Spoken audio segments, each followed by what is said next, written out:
7월 7일 오늘 만나 성경 말씀은 히브리서 5장 11절에서 14절입니다. 멜기세덱에 관하여는 우리가 할 말이 많으나 너희가 듣는 것이 두나무로 설명하기 어려우니라.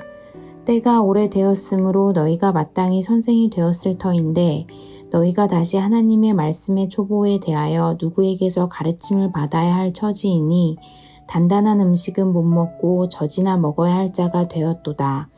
이는 젖을 먹는 자마다 어린아이니 의의 말씀을 경험하지 못한 자요. 단단한 음식은 장성한 자의 것이니 그들은 지각을 사용함으로 연단을 받아 선악을 분별하는 자들이니라. 아멘. 오늘 만나러 만나주시는 하나님을 기대합니다. 히브리서는 특별히 성경 66권 중에 마치 신학 논문과 같습니다. 건전치 못한 신학도 물론 있습니다만 건강한 신학 안의 토양을 바탕으로 쓰여진 훌륭한 신학 논문 한 편은 다음과 같은 두 가지 특징을 갖기 때문이죠. 첫 번째, 진리를 다각도로 조명하면서 진리에 대한 보다 더 풍성한 이해를 돕는다는 점입니다. 두 번째는 내내 명료한 주제를 전달하여 독자가 진리의 내용을 보다 더 선명하게 바라볼 수 있게 기여한다는 점입니다.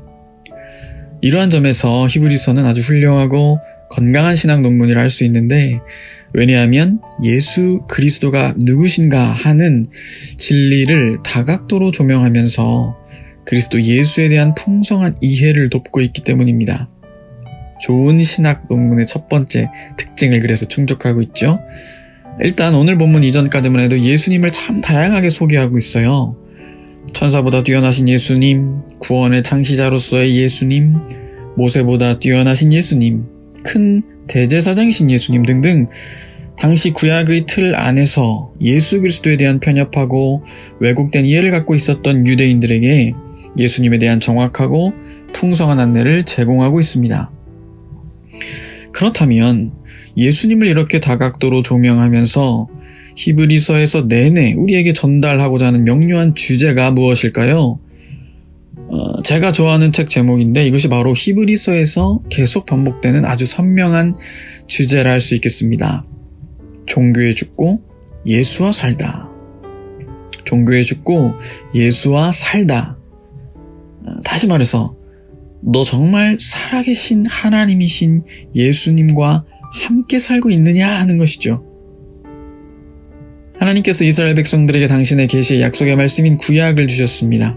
그런데 이스라엘이 구약을 오해하기 시작하자 한낱 종교인이 되어버립니다. 종교인의 가장 큰 특징은 give and take입니다. 내가 무언가를 해야 신이 그 반대급부로 나에게 무언가를 또 허락해 준다는 겁니다. 이를 두고 히브리서 2장 15절에서는 또 죽기를 무서워함으로 한평생 매여 종노릇하는 모든 자들이라 말하고 있습니다. 하지만 하나님께서는 당신과 우리의 관계를 이러한 give and take 사무적인 종교적 관계로 디자인하시지 않으셨습니다.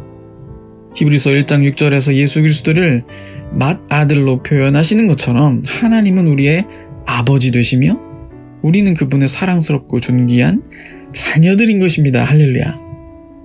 바로 이러한 끊을 수 없는 사랑의 관계. 하지만 이것을 망각하자 단순 형식 종교적 관계로 전락합니다. 입술로는 사랑한다 하지만 중심은 멀어졌습니다. 그러다 보니 눈이어도 하나님이 보이지 않았고 그 결과 구약 안에 계시된 하나님의 얼굴이 보이지 않았습니다. 사단이 좋아하는 일이죠. 우리의 마음을 혼미케 하여 그리스도의 영광의 복음의 광채가 비치지 못하게 합니다. 쉽게 말해 구약 안에서 살아계신 하나님이신 예수님을 만나지도 보지도 못했다는 것입니다. 하나님을 충분히 사랑하지 못하고 있었다는 증거지요. 사랑하면 그 대상이 보입니다. 수많은 군중 속에 파묻혀 있는 저의 어릴 적 사진을 보여주면 가장 빨리 저의 모습을 찾아내는 것은 제 아내일 겁니다. 왜일까요? 매일 저와 같이 살고 가장 저를 사랑하기 때문에. 구약에서 하나님의 형상이신 예수 그리스도를 알아보지 못했던 이스라엘의 모습은 하나님을 충분히 사랑하지 않고 있는 오늘 우리의 모습을 암시합니다. 그렇기 때문에 히브리서 저자는 계속해서 구약에 암시된 요목조목의 주제를 언급하면서 예수 그리스도를 결부시켜 풀어가고 있는데 이제는 창세기에 등장하는 멜기세덱에 관해서 설명하려고 합니다. 그러던 차에 오늘 본문 5장 11절 멜기세덱에 관하여는 우리가 할 말이 많으나 너희가 듣는 것이 둔함으로 설명하기 어려우니라. 여기서 듣는 것이 둔하다는 말은 듣는 것에 게으르다는 말인데, 즉 하나님과의 사랑의 관계가 원활치 않음을 의미합니다. 주님을 사랑치 않으니 이에 관한 깊은 설명을 해도 알아듣지 못한다는 것이죠.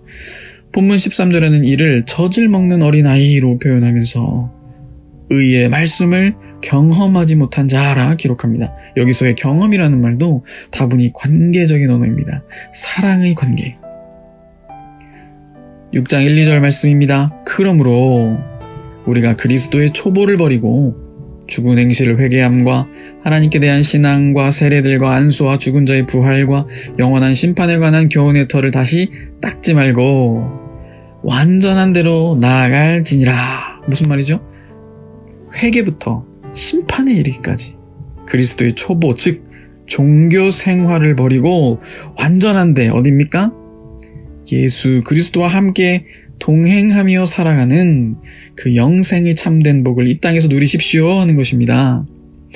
기브앤테이크가 아니요, 우리를 향해 늘 선행하시는 그 무조건적인 사랑 안에 거하며 우리 하나님을 더욱 뜨겁게 사랑하십시다. 그리할 때 구약 안에서 천사도 모세도 대제사장도 멜기세덱도 우리 영광의 주님보다 더 이상 크게 보이지 않으며 우리 주 예수 그리스도가 가장 찬란하게 빛나십니다.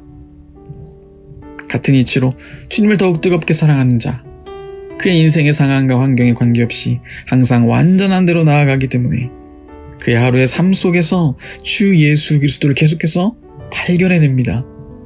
구약 안에서 그리스도를 발견할 수 있었던 믿음의 선배들처럼 말입니다. 종교 생활을 멈추십시다. 예수님과 함께 살아. 아버지의 풍성하신 은혜 안에 거하며 그 은혜에 감사하는 응답의 삶을 살아내는 복된 하루 되시길 주님의 이름으로 축복합니다. 기도하겠습니다. 하나님, 더 이상 종교 생활 하지 않겠습니다. 듣는 데에 둔하지 않게 하시고 날마다 당신과의 관계 안에 완전한 대로 나아가는 은총을 덧입게 하옵소서. 예수님의 이름으로 기도하옵나이다. 아멘. 이제 두 가지 제목으로 기도하겠습니다. 그리스도의 도의 초보를 버리고 장성한 자로 주님과 깊은 관계 안에 동행의 기쁨 누리는 은총을 더하여 주옵소서. 둘째로 매 순간 우리의 모든 생각보다 뛰어나신 예수 그리스도를 발견하며 완전한 곳으로 나아가는 우리 교회와 교우들 되게 하옵소서. 이 제목으로 기도하신 후에 개인 기도 하시겠습니다.